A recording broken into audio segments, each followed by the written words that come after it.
This is Bob Finn from Global Medical News Network, and I'm talking to Dr. Jeffrey Bonavio about social media. Now, more and more physicians are getting involved in social media, more and more dermatologists. What mistakes are they making?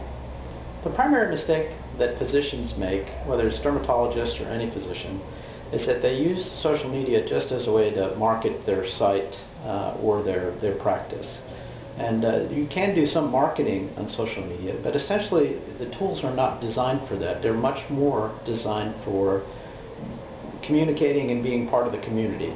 So that is to talking to people, talking to patients, addressing questions and concerns rather than just marketing or advertising for your practice. If you're not advertising, if you're not marketing, why does just being part of the community help your practice? It's part of the nature of social media is that it really is a site, you can think of it as just a place where people gather and talk.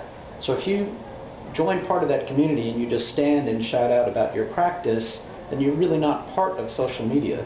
If, on the other hand, you join in the conversations, you share information, and at the same time during that conversation talk about your practice, then that's a much more acceptable and much more efficient way to use social media to actually help your practice. The first is a blog. A blog is really just a website that you continually update with either news information or stories about skin or stories about cosmetics or procedures. And it can be part of your practice website. That is, you can have your practice and then have a blog attached to that. Or it could be a standalone blog where you just talk about whatever it is that you want to talk about.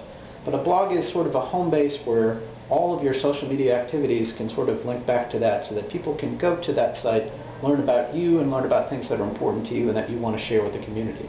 The second is Twitter. Twitter is in some ways just a microblog, is actually what it's called, and that is you talk about things, but you have to do so within the constraints of 140 characters.